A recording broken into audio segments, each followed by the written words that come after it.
ദൈവനാമത്തിന് മഹത്വം ഉണ്ടായിരിക്കട്ടെ. ബഹുമാനപ്പെട്ട അച്ഛൻ, കൊച്ചമ്മ, പ്രിയ ഇടവക ജനങ്ങളെ, ഒരു പ്രാവശ്യം കൂടെ തിരുവചനവുമായിട്ട് നിങ്ങളുടെ മുൻപാകെ നിൽപ്പാൻ ദൈവനിബരാൻ നൽകിയ അവസരത്തിനായിട്ട് ദൈവത്തെ ആദ്യമായിട്ട് സ്തുതിക്കുന്നു.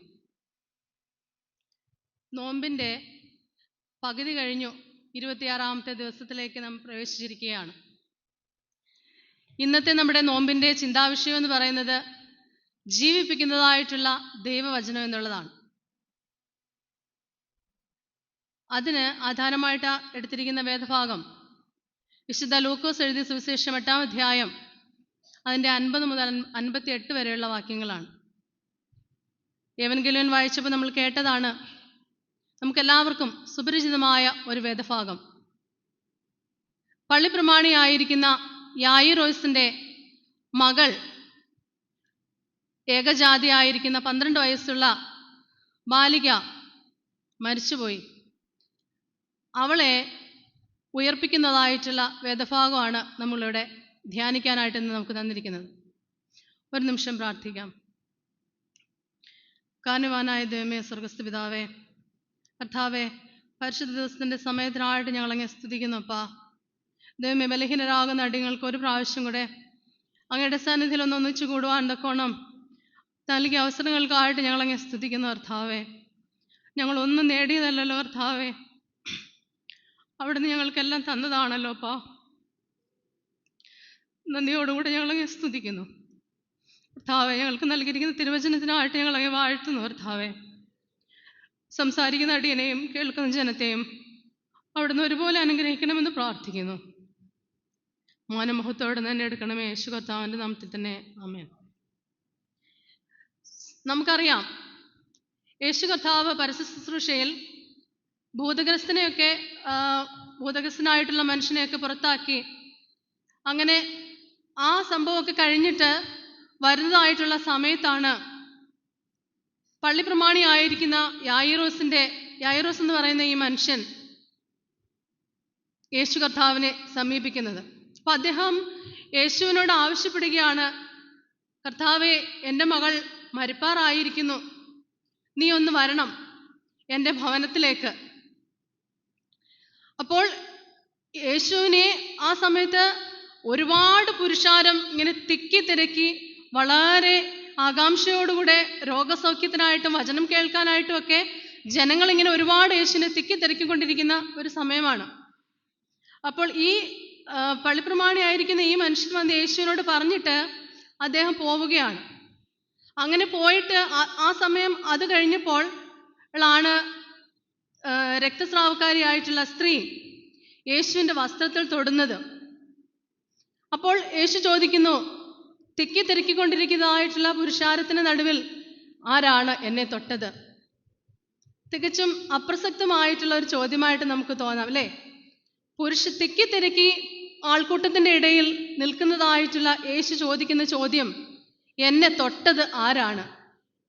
വളരെ പ്രസക്തമായിട്ടുള്ള ഒരു ചോദ്യം. അപ്പോൾ പിറുപിറുക്കിയാണ് ചുറ്റും കൂടി നിന്ന ആളുകൾ. യേശുവിനെ ചുറ്റും തിക്കി തിരക്കിക്കൊണ്ടിരിക്കുകയാണ്. എന്ത് ചോദ്യമായി യേശു ചോദിക്കുന്നത്?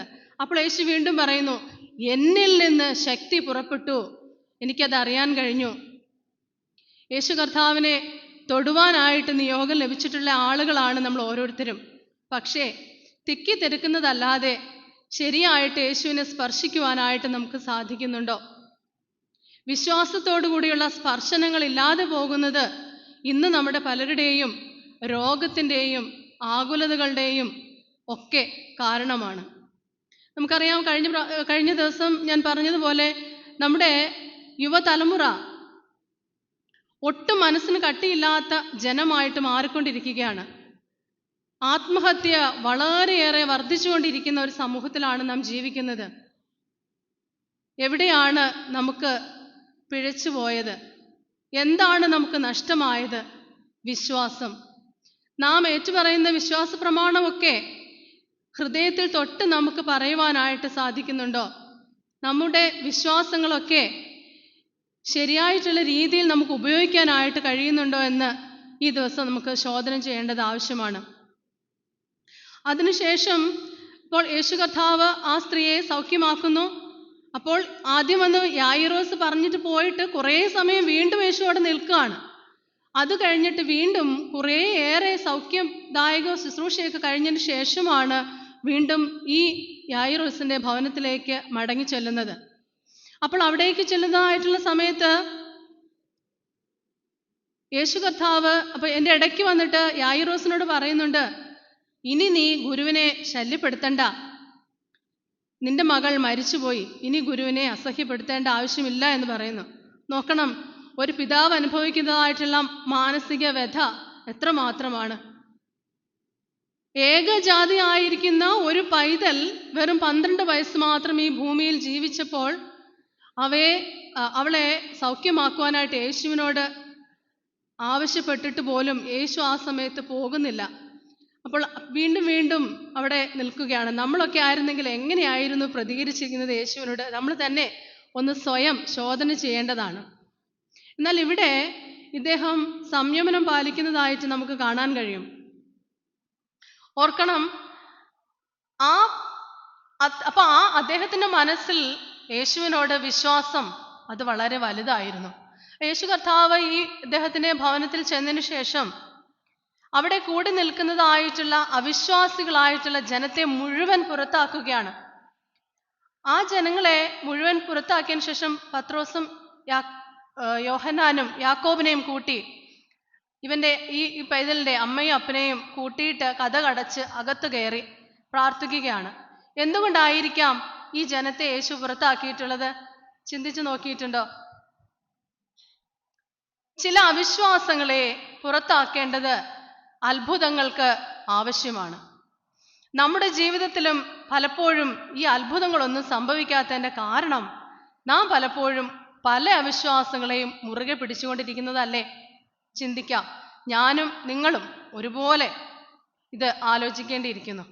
ഈ പറയുന്ന ഞാനും കേൾക്കുന്ന നിങ്ങളും ഒരുപോലെ, കർത്താവേ, എൻ്റെ ജീവിതത്തിലെ അത്ഭുതങ്ങൾക്ക് തടസ്സമായിരിക്കുന്നത് എന്തൊക്കെ അവിശ്വാസങ്ങളാണ്? അതിനെ ഒന്ന് ചിന്തിക്കുവാൻ, ശോധന ചെയ്യുവാൻ ഈ രാത്രിയിൽ എനിക്കത് സാധിക്കണമേ എന്നുള്ള പ്രാർത്ഥനയോടുകൂടെ നമുക്കായിരിക്കാം. നമ്മുടെ കുഞ്ഞുങ്ങളിലേക്ക് ഇത്തരത്തിലുള്ള അടിയുറച്ച വിശ്വാസം പകർന്നു കൊടുക്കാനായിട്ട് നമുക്ക് കഴിയണം. എൻ്റെ അപ്പനും അമ്മയും ഞങ്ങളുടെ കഴിഞ്ഞ ദിവസം ഞങ്ങളിവിടെ അച്ഛനോട് ഇവിടെ വന്ന് ഞങ്ങൾ സംസാരിച്ചിരുന്നു. അപ്പം ഞങ്ങൾക്ക് 3 പേർക്കും യേശു കർത്താവിലുള്ള വിശ്വാസം പകർന്നു നൽകിയത് ഞങ്ങളുടെ മാതാപിതാക്കളാണ്. അതെങ്ങനെയാണ് ഞാനിപ്പോഴും ഓർക്കും. ഒരു അന്ധവിശ്വാസങ്ങളിലും പെടാതെ എൻ്റെ പിതാവിന് 78 വയസ്സുണ്ട്. ഇപ്പോഴും 4 മണിക്ക് 4:30 എഴുന്നേക്കും. ഉച്ചത്തിൽ പ്രാർത്ഥിക്കും എൻ്റെ പിതാവ്, ഉച്ചത്തിൽ എല്ലാവർക്കും വേണ്ടി. ഞങ്ങളൊക്കെ ചിന്തിക്കും, ഞങ്ങളുടെ മക്കളും കൊച്ചുമക്കളും ഒക്കെ അനുഭവിക്കുന്നതായിട്ടുള്ള ഈ നന്മകളും സൗഭാഗ്യങ്ങളും ഒക്കെ എൻ്റെ പിതാവിൻ്റെയും മാതാവിൻ്റെയും പ്രാർത്ഥനയാവാം. എന്നാൽ നമുക്കിന്ന് കഴിയുന്നുണ്ടോ നമ്മുടെ മക്കൾക്ക് വേണ്ടി വിശ്വാസത്തോടുകൂടി പ്രാർത്ഥിക്കുവാൻ? ശോധന ചെയ്യേണ്ടത് ആവശ്യമാണ്. പ്രിയ ദൈവജനമേ, ഇവിടെ നാം വീണ്ടും വേദഭാഗത്തിലേക്ക് നോക്കുമ്പോൾ നമുക്ക് കാണാൻ കഴിയുന്നുണ്ട്, ഈ മൃതദേഹത്തെ, കഴിഞ്ഞ പ്രാവശ്യം ഞാൻ പറഞ്ഞതുപോലെ, മൃതദേഹം എന്ന് പറയുന്നത് അശുദ്ധമായ ഒരു വസ്തുവായിട്ട് കണക്കാക്കുന്ന കാലമായിരുന്നു യഹൂദന്മാരുടെ ഇടയിൽ. പ്രത്യേകിച്ചും യേശു കർത്താവ് ഈ പൈതലിന്റെ കയ്യിൽ പിടിച്ച് എഴുന്നേൽപ്പിക്കുകയാണ്. ബാലെ, എഴുന്നേൽക്കാം. യേശു തൊടുമ്പോൾ അശുദ്ധമായതിനെ അവിടെ ശുദ്ധമായതാക്കി മാറ്റപ്പെടുകയാണ്. അപ്പോൾ ഈ നമ്മുടെ ജീവിതത്തിലെ പലതരത്തിലുള്ള അശുദ്ധതകളെ ഒഴിവാക്കുവാൻ നമുക്ക് പ്രാർത്ഥിക്കാം. നമുക്ക് അത്തരത്തിലുള്ള ഒരു യാചനയുമായിട്ട് യേശു കർത്താവിന്റെ സന്നിധിയിലേക്ക് ചെല്ലാം. ഇപ്പോൾ നമ്മുടെ വേദഭാഗത്തിൽ നോക്കുകയാണെങ്കിൽ ദാവീദ് രാജാവ് പലപ്പോഴും ജീവിതത്തിന്റെ പ്രതിസന്ധികളിൽ, പ്രയാസങ്ങളിലൊക്കെ വന്നിരിക്കുന്നതായിട്ടുള്ള സമയത്ത് ദൈവത്തോട് ചോദിക്കുന്നു, ദൈവമേ എത്രത്തോളം, ദൈവമേ നീ എത്രത്തോളം, നമുക്ക് ആ സങ്കീർത്തനങ്ങളിലൊക്കെ കാണാൻ കഴിയും, ദൈവമേ നീ എത്രത്തോളം എന്നെ പരീക്ഷിക്കും, എത്രത്തോളം എന്നെ കഷ്ടപ്പെടുത്തും. അപ്പോൾ ആ ഒരു ചോദ്യചിഹ്നം അവിടെ നമുക്ക് കാണാനായിട്ട് കഴിയുന്നുണ്ട്. ഈ ചോദ്യചിഹ്നത്തിന്റെ ഒരു ആകൃതി നമുക്കറിയാം, ഒരു പാമ്പ് തല ഉയർത്തി നിൽക്കുന്നതായിട്ടുള്ള ഒരു ആകൃതിയാണ്. ആ ആകൃതി, അതായത് നമ്മുടെ ജീവിതത്തിലുള്ള പ്രശ്നങ്ങളെ നമ്മുടെ മുന്നിൽ ഒരു ഒരു ശൂലം പോലെ അല്ലെങ്കിൽ ഒരു പാമ്പിനെ പോലെ കൊത്തുവാനായിട്ട് നമുക്ക് മുന്നിൽ ഉണ്ടാകുമ്പോൾ നാം യേശു കർത്താവിനോട് ചേർന്നിരിക്കുക. വീണ്ടും ദാവീദ് രാജാവിനെ നാം നോക്കുമ്പോൾ അദ്ദേഹത്തിന്റെ ജീവിതത്തിലെ പ്രതിസന്ധികളും പ്രയാസങ്ങളും ഒക്കെ തരണം ചെയ്ത് വന്നു കഴിയുമ്പോൾ അദ്ദേഹം ഉപയോഗിക്കുന്നതായിട്ടുള്ള വാക്കാണ് ഇത്രത്തോളം. ഇത്രത്തോളം കർത്താവെ നീ എന്നെ നടത്തി, ഇത്രത്തോളം നീ എന്നെ കൊണ്ടുവന്നു. ഒരു ആശ്ചര്യ ചിഹ്നമാണ് അല്ലേ? നമ്മുടെ ജീവിതത്തിൽ നമുക്കത് ഓർക്കാം. ഇത്രത്തോളം നാം ഇന്ന് അനുഭവിക്കുന്നതായിട്ടുള്ള എല്ലാ നന്മകളും ഓരോന്നോർത്താൽ, കർത്താവെ ഇത്രത്തോളം എന്നെ നീ കൊണ്ടുവരുവാൻ എന്തുള്ളൂ? ചോദ്യങ്ങൾ നമ്മളോട് തന്നെ നാം ചോദിക്കേണ്ടതാണ്. നമ്മുടെ ഉള്ളിൽ വിശ്വാസങ്ങളെ ആഴമായിട്ട് ഉറപ്പിക്കുവാനായിട്ട് നമുക്ക് കഴിയണം. ഒരു കൊന്തയുടെയും ഒരു മെഴുകുതിരിക്കാലിൻ്റെയും ഒരു ബാഹ്യമായിട്ടുള്ള ഒരു ആചാരങ്ങളുടെയും കൂട്ടില്ലാതെ നമ്മുടെ വിശ്വാസത്തെ ഉറപ്പിക്കുവാനായിട്ട് നമുക്ക് സാധിക്കുമ്പോഴാണ് നാം ഒക്കെ മർത്തോമ ക്രിസ്ത്യാനികളായിട്ട് മാറുന്നത്. യഥാർത്ഥത്തിൽ നമ്മുടെ ജീവിതം എന്ന് പറയുന്നത് വെറും ഒരു മാമോദീസ മുങ്ങുന്ന ആ അവസരം മുതൽ നമ്മളെ മരിച്ച് ഈ ദേവാലയത്തിലേക്ക് വീണ്ടും കൊണ്ടുവരുന്നതായിട്ടുള്ള ആ സമയത്തിനിടയ്ക്ക് വളരെ കുറച്ച് സമയം മാത്രം നമുക്ക് ലഭിക്കുന്ന ഒരു ജീവിതമാണ്. 2 വെള്ള തുണികൾക്കിടയിൽ നമുക്ക് ലഭിക്കുന്ന കുറച്ച് നിമിഷങ്ങൾ മാത്രമാണ് നമ്മുടെ ജീവിതം. ഈ ജീവിതത്തിൽ നാം ഒക്കെ ആയിരിക്കുമ്പോൾ എന്തർത്ഥമാണ് നമ്മുടെ ജീവിതത്തിനുള്ളത്? നമ്മുടെ തലമുറകളിലേക്ക് ആഴമായിട്ടുള്ള വിശ്വാസം, പതറിപ്പോകാത്ത വിശ്വാസം പകർന്നു കൊടുക്കാൻ നമുക്ക് കഴിയുന്നുണ്ടോ എന്ന് നമ്മൾ ശോധന ചെയ്യേണ്ടത് ആവശ്യമാണ്. ഇന്ന് നമ്മൾ കാണാം, ഒരു മർത്തോമക്കാരനോട് നീ സ്നാനപ്പെട്ടതാണോ എന്ന് ചോദിച്ചാൽ നമ്മുടെ കുട്ടികൾ പതറിപ്പോകും അല്ലേ? ഉറച്ച് അതെ ഞാൻ സ്നാനമേറ്റതാണ് എന്ന് പറയുവാൻ നമ്മുടെ കുഞ്ഞുങ്ങൾക്ക് കഴിയുന്നില്ല.